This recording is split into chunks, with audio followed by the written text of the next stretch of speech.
Hai,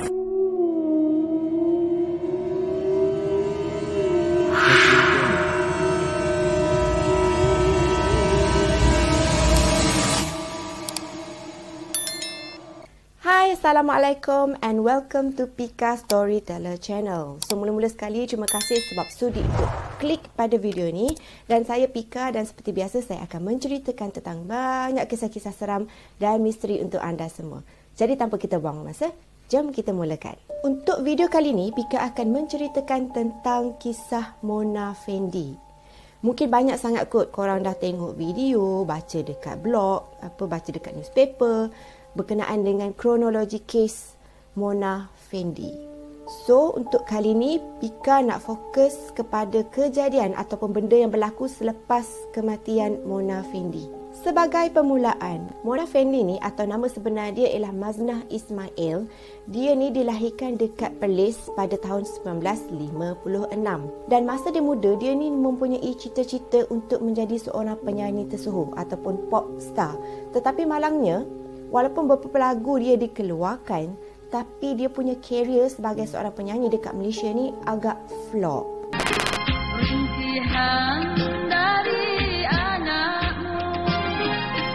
Dan selepas tu, nama dia ni naik bukan sebagai penyanyi, tetapi sebagai seorang pembunuh yang sangat kejam. Bukan dia seorang je tau, tapi bersama dengan dia punya suami iaitu Muhammad Effendi dan juga pembantu dia iaitu Juraimi Hussein. Okey, apa jenayah yang mereka lakukan? Rasanya satu Malaysia tahu kot pasal benda ni. Walaupun benda ni dah pun lebih 20 tahun berlaku. Di mana ada seorang ahli politik yang bernama Datuk Mazlan, iaitu ahli politik Pahang, telah pun ditemui mati dengan sangat kejam. Yang mana badan Datuk Mazlan, especially mula-mula leher, dia potong sebanyak 3 kali, pap sampai putus.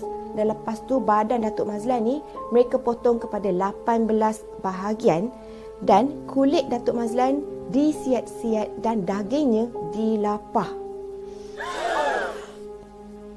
Sebelum akhirnya mayat Datuk Mazlan ni telah pun ditanam di dalam satu lubang sedalam 1.8 meter. Lepas Datuk Mazlan ni hilang, orang akan buat laporan, betul tak? Dan bila laporan dibuat, polis pun bukalah kertas siasatan semua. Dan bila mereka siasat, akhirnya mereka menemui mayat Datuk Mazlan dekat rumah tu, dekat rumah pasangan bomoh tu. Dan selepas perbicaraan dilakukan, akhirnya mahkamah telah pun memutuskan yang ketiga-tiga orang ni iaitu Muhammad Effendi, Mona Fendi dan juga pembantu mereka iaitu Juraimi Hussein ni telah pun didapati bersalah kerana membunuh dan mereka telah pun dijatuhkan hukuman gantung sampai mati pada 2 November 2001. Okey, yang tu tadi adalah sedikit tentang kronologi kes, ringkasan sahaja. Dan sekarang Pika nak ceritakan tentang apa yang berlaku selepas kematian Mona Fendi. Yang pertama, pakej lawatan berhantu di IPD Raub. Suatu masa dulu, IPD Raub ni pernah menempatkan Mona Fendi.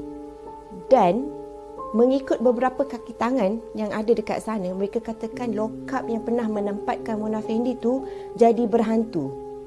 Diorang kata dapat rasa seperti diperhatikan, dapat dengar bunyi suara perempuan ataupun suara merintih. Dan selain tu mereka rasakan yang dekat belakang tengkuk diorang ni seperti ada satu nafas tau.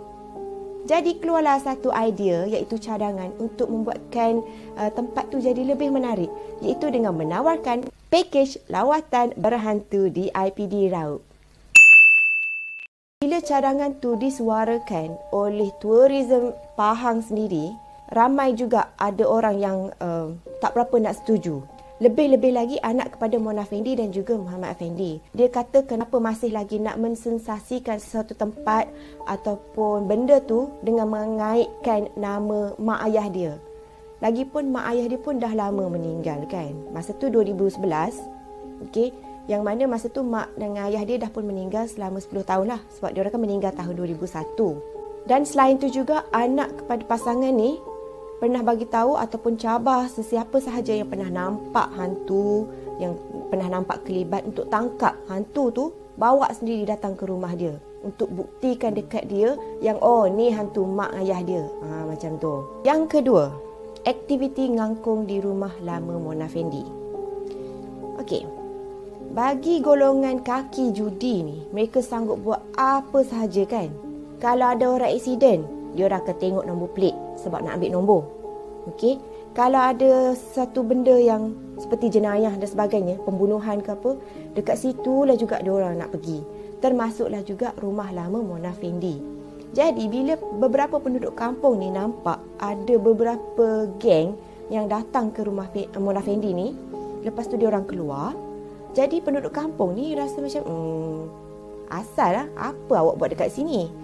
Jadi dia orang pun cakap, kalau mengangkung dekat sini ataupun memuja Mona, mereka akan dapat nombor yang dia orang nak. Tapi sampai sekarang Pika tak pernah dengar lagi ada orang kaya ataupun menang loteri sebab dapat nombor daripada Mona Fendi. Kan? Yang ketiga, minta nombor ekor di kubur Mona Fendi. Okey, kita tahu yang jenazah Mona Fendi ni telah pun disemadikan di tanah perkuburan Islam Sungai Kantan, dan mengikut seorang penggali kubur ataupun penjaga kubur dekat kawasan tu, dia kata sampaikan ada orang sanggup bayar dia 500 hingga 600 ringgit tau. Semata-mata dia nak tahu kat mana sebenarnya lokasi sebenar kubur Mona Fendi. Mula-mula dia ingatkan yang tu mungkin waris. Tapi kalau waris takkanlah sampai nak bayar duit, betul tak? Ada juga pernah yang dia tengok ada lelaki ni datang pada waktu pagi, kemudian dia datang balik pada waktu malam untuk ambil sesuatu. Jadi dia rasa macam suspicious lah kan. Selain daripada tu, dia katakan yang aktiviti seumpama tu yang berlaku dekat kawasan kubur Mona Fendi ni dah pun bermula sejak 40 hari selepas kematian Mona Fendi. Maksudnya ramai sangat orang pergi sana yang minta nombor ekor dekat kubur tu. Tak tahulah apa dia orang buat. Mungkin macam ni kot.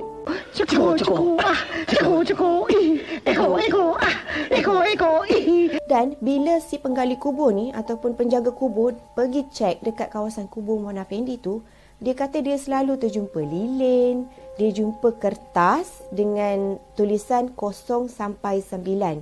Mungkin dia expect hantu tu untuk ambil pen, lepas tu bulatkan, okey ni nombor yang kau kena tikam hari ni. Mungkin gitu kot. Okay, kita tahu dia mempunyai kesalahan, iaitu membunuh dengan kejam. Dan orang kata yang dia ni kan bomoh, ada ilmu hitam semua. Jadi banyaklah spekulasi yang keluar untuk mensensasikan berita tu. Mereka kata, Mona Fendi boleh terapung dalam sel. Mona Fendi, dia boleh keluar pergi cokit. Kalau fikir logik, kalau dia boleh keluar pergi cokit, buat apa dia pergi cokit? Baik dia pergi balik rumah ataupun melarikan diri. Betul tak? Sebab dia orang kata Mona Fendi ni ada ilmu gaib. Macam tu lah. Dan kemudian mereka kata Mona Fendi ni dia boleh membaca surah Al-Fatihah secara terbalik. Selain tu ada juga yang kata Mona Fendi ni masa dia dalam penjara, dia selalu minta kemenyan dengan penjaga penjara tu. Tapi mengikut Sarjan Azizah, iaitu orang yang bertanggungjawab untuk jaga sel Mona Fendi ni dekat sel akhir masa tu, dia kata sebenarnya apa yang dikatakan oleh media ataupun yang orang kecoh sangat pasal Mona Fendi tu sebenarnya tak betul pun. Okey, dia kata Mona Fendi ni sangat-sangat menjaga solat dia. Dia selalu solat sunat, dia selalu mengaji setiap hari. Dan dia ni merupakan seorang yang sangat sopan dan juga sangat peramah. Dia suka bercakap pasal anak dia, dia suka bercakap pasal suami dia, dia suka kongsi resepi masakan. Dan dia tahu orang banyak yang mengutuk dia ataupun mengata dia, tapi dia diam je. Dia tak pernah pun kutuk ataupun mengata orang balik. Tapi ada juga yang kata, dia jadi baik sebab dia dah tahu bila dia nak mati. Tapi sekurang-kurangnya, dia sempat juga bertaubat. Betul tak? Sebab dia dah tahu bila dia nak mati. Dan taubat dia tu diterima oleh Allah Subhanahu Wa Taala atau tak, diterima atau tak, itu adalah rahsia antara Tuhan dengan dia. Betul? Jadi, kita sebagai manusia yang masih hidup ni, ambil pengajaran daripada kisah ni. Semoga kita semua dijauhkan daripada benda-benda yang berkaitan dengan mistik, bomoh, ilmu hitam dan sebagainya. Okey, so apapun itu saja video Pika kali ini. Semoga korang dapat banyak info menarik dan juga pengajaran daripada cerita yang Pika bagi tahu tadi. Dan hopefully Pika akan jumpa korang lagi in my next video. And see you soon. Bye.